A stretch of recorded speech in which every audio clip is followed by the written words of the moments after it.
We're talking about Jared Goff in the media. He did an interview. That's what this video is all about. It is going to be really, really interesting to see how this one plays out. I already know how it's going to go through the big media today of him talking about how the local media in Detroit are more negative and they want to get the views that way. So we're going to talk about that. Let's go.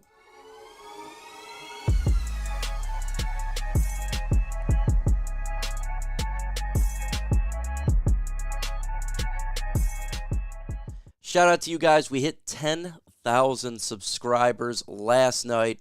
So awesome. I truly do appreciate everybody for coming in there, subscribing, and taking this channel finally to 10,000. Make sure you go to lionsnationnight.com. Epic gear over there, right? If you get some t-shirts, some hats, balaclavas, cups, anything that you want, Lions gear there.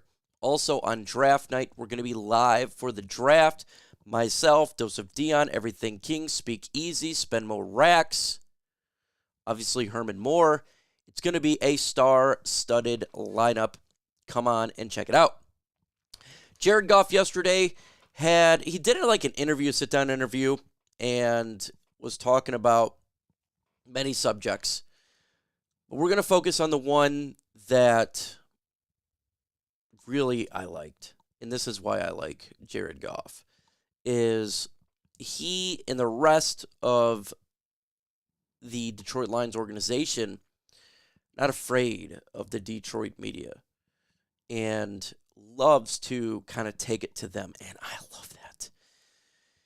If you've been listening to local media for years, you already know the media is so negative, right? It's always negative, nothing good. If something happens, it's negative.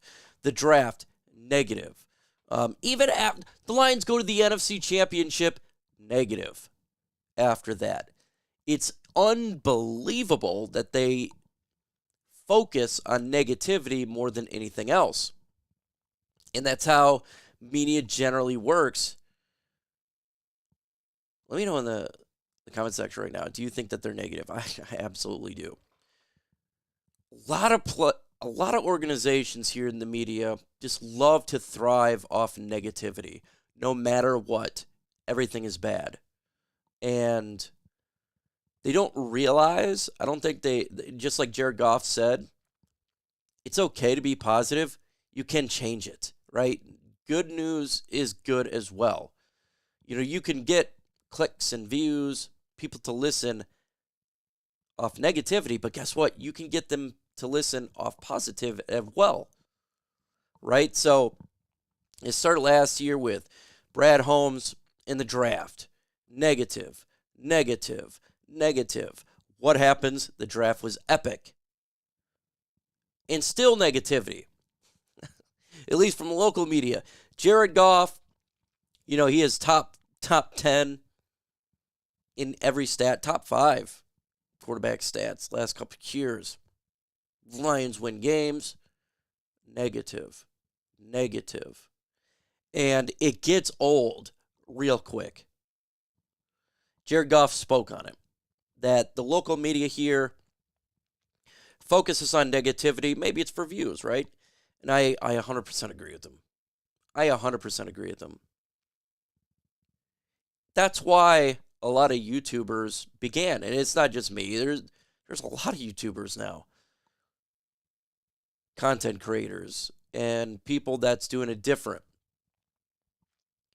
is because the media locally has become so negative. People want a different avenue to listen to their Lions information. They still, like, you guys are Lions fans, you want to listen to the Detroit Lions stuff a lot. So do I, so does everybody. But when it's negative, it gets old. So you look for a different avenue, i.e. content creation on YouTube, and I'm sure other parts on Twitter. There's content creators there, right? You got even Pride of Detroit that started as not really media. Now it is media, but there's individuals in there that's really positive, right? It's not just the same old lame media. And it gets old, and Jared Goff has experienced that now. And he is not afraid to say something. Brad Holmes is not afraid to say something. And it's a good thing because it's got to change. 97 won the ticket. You got Rico Beard, dude's wrong about everything. And it's just so negative. God. Like, it doesn't matter what happens. It's just so negative, and it's such a... And I don't even think... I think it did before with the negativity with the views. But now there's so much content creation from other people. The negativity, to me, is just not working. It's not working like it used to be. People are tired of it. You guys are tired of it.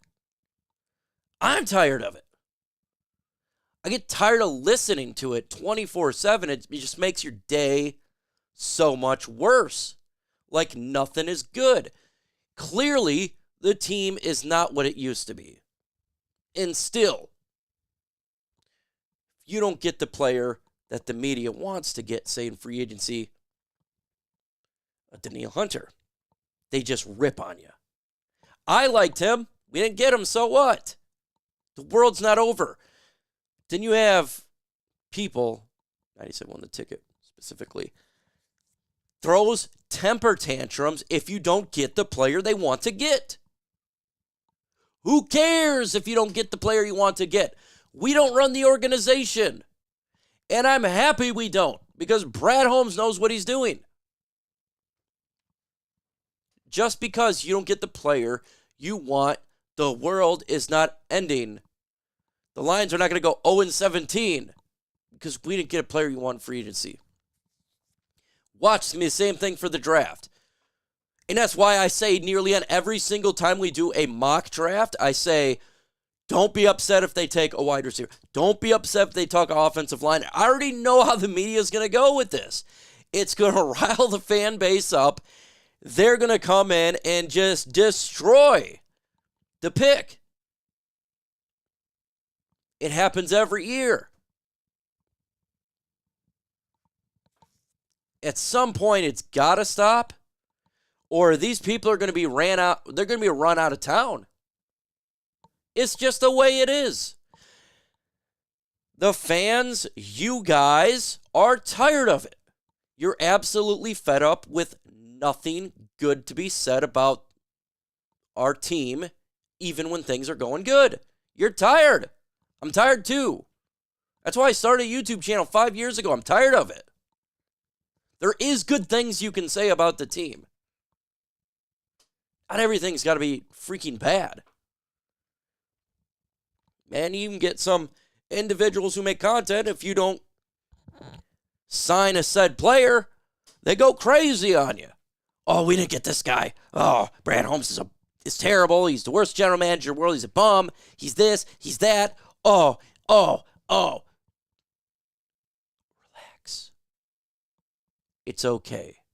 Do you know there's 31 other teams? It is going to be a situation where, who knows, maybe the player you like is not going to come here. It's crazy. It's a thought process, but it's true because there's 31 other teams. It's not just the Detroit Lions Football League. You're not going to get everybody you want to get.